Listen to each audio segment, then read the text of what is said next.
አፋባ በብዙ ግንባሮች ታሪክ ሲሰራ ውሏል። በዚህ መሰረት በአማራ ፋኖ ብሔራዊ ኃይል አፋባ ወሎ ቤት አማራ ቀጠና ጎንደርና ጎጃም ቀጠና ድል ተመዝግቧል።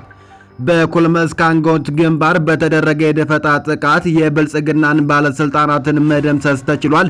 ዝርዝሩን ትሰሙታላችሁ። አገዛዙ በኃይል ከያቅጣጫው ለአድማ ብተናና ለመከላከያ ስልጠና የሰበሰባቸውን ከ850 በላይ ወጣቶችን ተስፋ ቆርጦ በተነ። ይህም ሌላኛው አርዕስታችን ነው። በስቦ ማስከዳት ከፍተኛ ውጤት ተመዘገበ። ዛሬም ወታደሮቹ በቡድን ከዱ። ሰላም ጤና ይስጥልን። የተከበራችሁና የተወደዳችሁ አድማጭ ተመልካቾቻችን ከጎርጎራ ቲቪ ዝግጅት ክፍል የዘወትር ሰላምታችን ይድረሳችሁ። ጋዜጠኛ ፋኖ ደረበ መኮንን ነኝ። ከግዳጅ መልስና በረፍት ጊዜ ሁሌም እንደወትሮው የግንባር መረጃዎችን በማጋራት ላይ ይገኛለሁ። ነባሩ ቻናላችን በመዘጋቱ የተነሳ ለሳምንታት መረጃ ሳንለዋወጥ ብንቆይም ከእንግዲህ በየዕለቱ መረጃ ስለምናደርሳችሁ አዲሱን ቻናላችን በማስተዋወቅ ጎርጎራ ቲቪ ተጽዕኖ ፈጣሪ ሚዲያ ሆኖ እንዲቀጥል የበኩላችሁን ጥረት እንደምታደርጉ ስለምናምን አሁኑኑ ሰብስክራይብ የሚለውን በተን እንድትጫኑ ልናስታውሳችሁ ወደር። የተከበራችሁና የተወደዳችሁ አድማጭ ተመልካቾቻችን ዜና ጎርጎራ የተሰኘው የዕለት ፕሮግራማችን ካፍታ ቆይታ በኋላ ይቀርባል። እስከ ዝግጅታችን ፍጻሜ ድረስ እንድትከታተሉን በአክብሮት ጋበዝ። ጎርጎራ ቲቪ ከእውነት ጋር።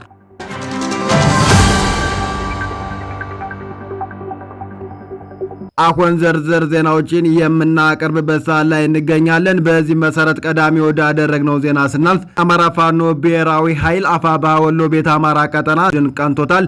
በኩልመስክ አንጎት ግንባር በተደረገ የደፈጣ ጥቃት አንዲት የብልጽግና ቀንደኛ ባለስልጣንን ጨምሮ 10 በላይ የአገዛዙ ሚሊሻ አባላት ሙትና ቁስለኛ ሆኑ።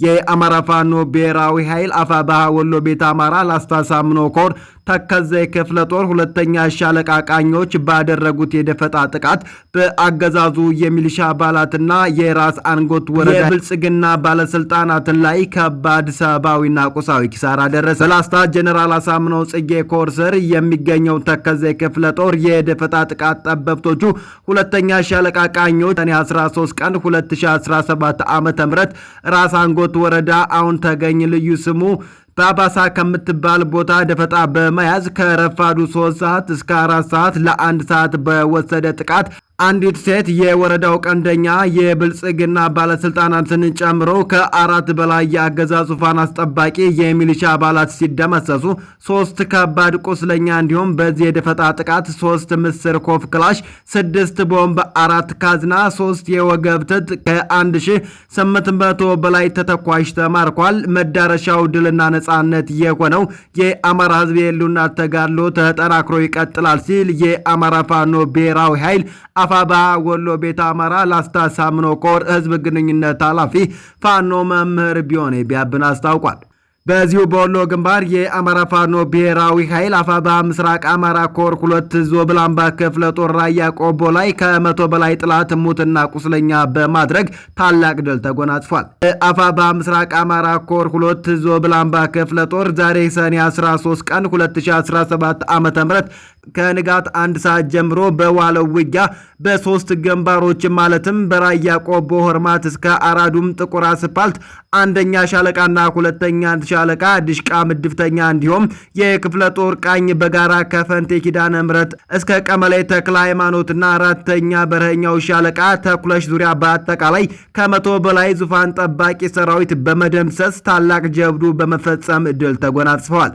በተጋድሎው ጥላት ሆርማት አዲሱ ሰፈር እስከ ፌንቴ ኪዳነ ምሕረት ድረስ ባለ ግንባር ከ90 በላይ ሙትና ቁስለኛ የሆነ ሲሆን በ4 ፓትሮልና በ1 ኦራል አስክሬንና ቁስለኛ ሲያመላልስ ውሏል።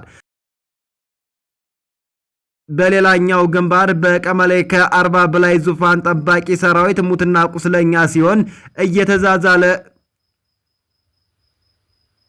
በሌላኛው ግንባር በቀመሌ ከ40 በላይ ዙፋን ጠባቂ ሰራዊት ሙትና ቁስለኛ ሲሆን እየተዛዛለ ወደ ቆቦ ከተማ ሆርማት የጥላትን ካምፕ ፈርጥቷል። በሶስተኛው ግንባር ተኩለሽ ከተማ አራተኛ በረኛው ሻለቃ 1 ሻምበልና ድሽቃ ምድብተኛ 8ን በመደምሰስ 9ን በማቅሶል የጥላትን ምሽግ ጭምር በማስለቀቅ ታላቅ ድል ተጎናጽፏል። በዚህ ከባድ ትንቅንቅ ተጋድሎ በ3 ግንባሮች በአጠቃላይ ከ100 በላይ የጠላት ኃይል የተደመሰሰና የቆሰለ ሲሆን የፋኖ ምት መቋቋም አቅቶት በመሸሽ ላይ የነበረ የጠላት ኃይልና ተጠባባቂው ኃይል አትሸሽ ተዋጋ አልዋጋም በሚል ንትርክ ምክንያት ከ5 ደቂቃ በላይ ጨበጣ ውጊያ በማድረግ በርካቶች ሙትና ቁስለኛ ሆነዋል።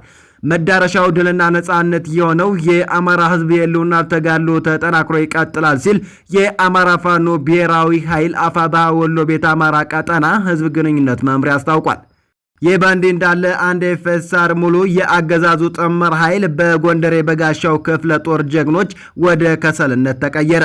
የአማራ ፋኖ ብሔራዊ ኃይል አፋብኃ ጎንደር ቀጠና ዳግማዊ ቴዎድሮስ 5ኛ ኮር ጎንደር የበጋሻው ክፍለ ጦር አካል የሆነው አጥናፍ ብርጌድ ከዳባት ወደ አንባ ጊዮርጊስ ከተማ ሲጓዝ የነበረን የአገዛዝ ጥምር ስልጣን አስጠባቂ ኃይል በጫነ ኤፍኤስአር መኪና ላይ በወሰደው ጥቃት መኪናው ላይ ከነበረው የአድማ ብተናና የመከላከያ አባላት አንድም ለወሬ ነጋሪ ሳይተርፍ ወደ ላይኛው ቤት ተሸኝተዋል።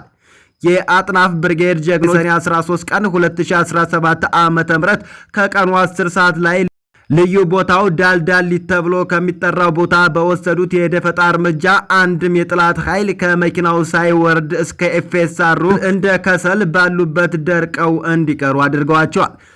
አገዛዙ ጥምር ኃይል በተከፈተበት ጥቃት ግራ ተጋብቶ የሚያደርገው ጨንቆት ድረሱልን እያለ እንደ ውሻ እየጮኸ በርካታ ኃይል ከዳባት ከደብዬ ከተሞች ቢያስመጣም ጀግኖቻችን ስራቸውን ሰርተው በክብር እየፎከሩና እየሸለሉ ወደ ቦታቸው ተመልሰዋል። አጠቃላይ ጠላት ከአምባ ጊዮርጊስ እስከ ገደብዬ ከዳባት እስከ ጊንፋስ በገላ ድረስ ከፍተኛ የሆነ ሰብአዊ ቁሳዊና ፖለቲካዊ ኪሳራ ደርሶበት ቀጠናውንም ለጎንደር የበጋሻው ክፍለ ጦር እያስረከበ ይገኛል። አገዛዙ አሽከሮችን ትጥቅም ስንቅም እየሰጠን እንዴት በፋኖ ትሸነፋላችሁ በማለት ሰሞኑን አመራሮችን ጠራርጎ እያሰረና እያስፈራራ ሲሆን ከተቀፈደዱት መካከል የኪንፋስ በገላ ወረዳ አመራሮች ማለቱም አቶ ካሳ ዋና አስተዳዳሪ፣ አቶ ተስፋዬ የወረዳ የብልጽግና ኃላፊ፣ ወይዘሮ እህትዬ የወረዳው አደረጃጀት ኃላፊና አቶ ካባው የፖለቲካ ዘርፍ ኃላፊ ይገኙበታል ሲል የአማራ ፋኖ ብሔራዊ ኃይል አፋብኃ ጎንደር ቀጠና ዳግማዊ ቴዎድሮስ 5ኛ ኮር የጎንደር የበጋሻው ክፍለ ጦር ህዝብ ግንኙነት ኃላፊ አርበኛ አድሎ ደሴ ካስትሮ አስታውቋል። ወደ ሌላኛው ዜና ስናልፍ አገዛዙ በኃይል ከያቅጣጫው ለአድማ ብተናና ለመከላከያ ስልጠና የሰበሰባቸውን ከ850 በላይ ወጣቶችን ተስፋ ቆርጦ በተነ። የአገዛዙ ብልጽግና መንግስት ስልጣን ላይ ለመቆየት ያለውን ቀቢስ ተስፋ ለማስቀጠል መከላከያ ሰራዊትን ሙሉ ለሙሉ በሚባል ደረጃ ማለትም ሁሉንም እዞች፣ አየር ኃይልን፣ ኮማንዶ እንዲሁም ባህር ኃይልና ሪፐብሊካን ጋርድን ጭምር አማራ ክልል በማሰማራት ፋኖን ለማጥፋት ቢሞክርም ውጤቱ ግን ከተራ ባል እስከ ጄኔራል እንደ ቅጠል እየረገፈበት ከክላሽንኮቭ እስከ ሹተር እያስረከበ ከትንንሽ እስከ ትልልቅ ከተሞች እየለቀቀ ነው። ሁሌም እስከ 30 ቅዠት ሆኖበት የተመካበት ኃይል እንደ በረዶ እየሟሟና እየተሸራተተ ራቁቱን እየቀረ መሆኑን የአደባባይ ሚስጥር ነው። አገዛዙ ሁሉንም ሞክሮ ተስፋ በማጣቱ እውር ደንብሩን ከመላው የሀገሪቱ ክፍል ወጣቶችን ከትምህርት ቤት፣ ከእምነት ተቋማት፣ ከገበያ ቦታዎች፣ ከስራና ከመኖሪያ ቤታቸው እንዲሁም ከመጠለያ ካምፖች ጭምር በኃይልና በግፍ እየወሰደ በማሰልጠንና በማስታጠቅ ፋኖ ያለበትን ማጥለቅለቅ ብሎ ቢያስብም በግድና በኃይል የተወሰዱት ወጣቶች ግን ፋኖን ከመፋለም ይልቅ እጅ በመስጠት ህዝባዊ ትግሉን በመቀላቀል ማገዝን መርጠዋል። በዚህም አስታጥቄው ብርሃኑ ጅላ አሁን ላይ አሰልጥኖ አስታጥቆ ምግብና አልባሳትን አስይዞ ወደ አማራ ፋኖ ብሔራዊ ኃይል አፋብኃ ኃይሎች ለሚልክልን መከላከያዎች፣ አድማዎች እና ሚኒሻዎች ስጦታ እየተቀበልን መሆኑን መዘገባችን ይታወቃል። ዛሬ ደግሞ ወደ አድማ ብተናና መከላከያ አሰልጣኞች ሊወሰዱ ከጎንደርና አካባቢው በኃይል እየታነቁ ተሰብስበው የነበሩ ከ850 በላይ ወጣቶችን እናንተም እንደ ሌላው ፋኖ ናችሁ፣ እኛ ከምናሰለጥናችሁና ከምናስታጥቃችሁ ሂዱና ፋኖ ያሰልጥናችሁ ያስታጥቃችሁ በሚል ዳሽን ቢራ አካባቢ ካለ መጋዘን ተዘግተው በረሃብና በውሃ ጥም ሲቀጡ ሰንብተው ሰኔ 13 ቀን 2017 ዓ.ም ተስፋ ቆርጦ በትኗቸዋል። ለዚህ እንደ ምክንያት የቀረበው ደግሞ ሰሞኑን በአንድ ቀን ብቻ ከ17 በላይ የአድማ ብተናና የሚሊሻ አባላት የአማራ ፋኖ ብሔራዊ ኃይል አፋብኃ ጎንደር ቀጠና ዳግማዊ ቴዎድሮስ 5ኛ ኮር አካል የሆነውን ግዙፉና ታላቁን ጎንደር የበጋሻው ክፍለ ጦር መቀላቀላቸውንና በአጠቃላይ የመላው አማራ ፋኖ ብሔራዊ ኃይል አፋብኃ ስቦ ማስከዳት መርሃ ግብር አማካኝነት እንደሆነ መረጃው ያመለክታል። በመጨረሻም ከየቦታው ያለ ፍላጎታቸው በማስገደድ ወደ አገዛዙ አገልጋይነትና ተላላኪነት ልትወሰዱ የነበራችሁ ወገኖቻችን ይህ ዓላማ የከሸፈው በጀግኖች ወንድሞቻችሁ ተጋድሎና መስዋዕትነት መሆኑን በመረዳት ከአማራ ፋኖ ብሔራዊ ኃይል አፋብኃ ጎንደር ቀጠና ዳግማዊ ቴዎድሮስ 5ኛ ኮር አካል የሆነውን ግዙፉን ጎንደር የበጋሻው ክፍለ ጦር እና ሌሎች የአፋብኃ ኃይሎችን በመቀላቀል እንድትሰለጥኑ፣ እንድትታጠቁ፣ እንድትታገሉ ጓዳዊ ጥሪያችንን እናስተላልፋለን ሲል የአማራ ፋኖ ብሔራዊ ኃይል አፋብኃ ጎንደር ቀጠና ዳግማዊ ቴዎድሮስ 5ኛ ኮር የጎንደር የበጋሻው ክፍለ ጦር ህዝብ ግንኙነት ኃላፊ አርበኛ ታድሎ ደስቴ ወይም ካስትሮ መልእክት አስተላልፏል። የተከበራችሁና የተወደዳችሁ የጎርጎራ ቲቪ አድማጭ ተመልካቾቻችን የዜና ሰዓታችን ላይ እንገኛለን። የግንባር ዜናችን አሁንም እንደቀጠለ ነው። በስቦ ማስከዳቱ አመርቂ ውጤት ተገኝቷል ሲል ፋኖ አስታወቀ። ባህር ዳር ብርጌድን ስለተቀላቀሉ 7 የጥላት ኃይል አባላትና በደቡብ ጎንደር ግንባር የሜጀር ጀነራል ባንታ ባተኮርን በግሩፕ ስለተቀላቀሉት የሰራዊት አባላት መዘገባችን ይታወሳል። ከዚህ ባሻገር የአብይ አገዛዝን ጸረ አማራ ሴራ የተረዱ የምርኮኛው መከላከያ አባላት ወገናችንን አንወጋም በማለት ከ71ኛ ክፍለ ጦር የትኖራ ካምፕ ጥቁር ክላሽ ሙሉ ተተኳሹ በመያዝ የአፋብኃ በጎጃም የሐዲስ ዓለማየሁ 7ኛ ክፍለ ጦር አወበል መብረቁ ብርጌድን ተቀላቅለዋል። ስርዓቱን ከመደበኛው ግጥሚያችን ባሻገር የጥላት ኃይል በማስከዳትና በማስኮብለል እያፈራረስነው እንገኛለን ሲል የንስር በለሳ ቅጣው እጅጉ ክፍለ ጦር ቃል አቀባይ አርበኛ መልከ ጻዲቅ ወርቁ መረጃውን አጋርቷል። ከነዚህ በተጨማሪም አሁን በደረሰን መረጃ መሰረት 8 መከላከያዎች ከነሙሉ ትጥቃቸው ወደ አፋብኃ ጎንደር ቀጠና ዳግማዊ ቴዎድሮስ 5ኛ ኮር ንስር በለሳ ቅጣው እጅጉ ክፍለ ጦር ተቀላቅሏል። ወደ ሌላኛው ዜና ስናልፍ አፋብኃ ጎጃም አገው ምድር 3ኛ ክፍለ ጦር ጥላት ከኮሰበር በመነሳስ መምርክታ ወደ አቢሲ መገንጠያ ሲያቀና ደፈጣጥሎ በዘሪውን 13 አንድ የጥላት ኦራል በመምታት ኦራሉን ገልብጦታል።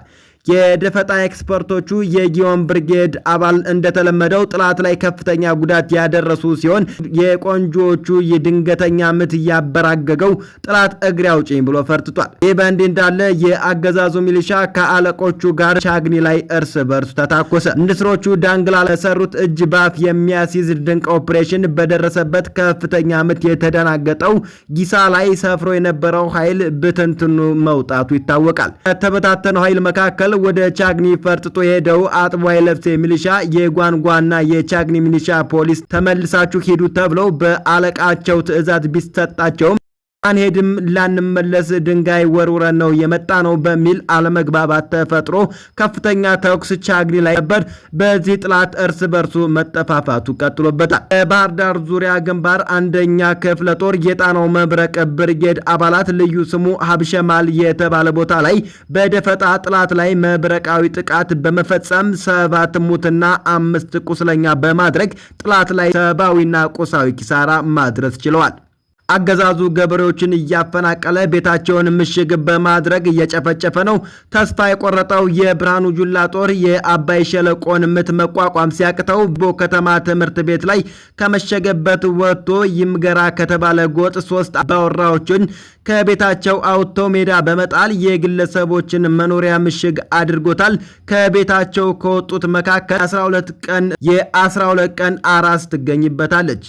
አንደኛ ምትኩ ተሜ 6 ቤተሰብ፣ ሁለተኛ አብዮት ሙናች 5 ቤተሰብ ከወለደች በ12 ቀኗ ከቤቷ የተባረረች፣ ሶስተኛ ጌቶች ሙናች 4 ቤተሰብ ያላቸው ሲሆኑ እነዚህ ሁሉም ቤታቸው በወራሪው ጦር ምሽግ የተደረገባቸው አባወራዎች ናቸው። ተከበራችሁና የተወደዳችሁ የጎርጎራ ቲቪ አድማጭ ተመልካቾቻችን ለሰዓቱ ያዝንላችሁ መረጃዎች እስካሁኖቹ ነበሩ። በቀጣይ የጎርጎራ ዜና ፕሮግራም መልሰን እስከምንገናኝ ጤና ይስጥልን።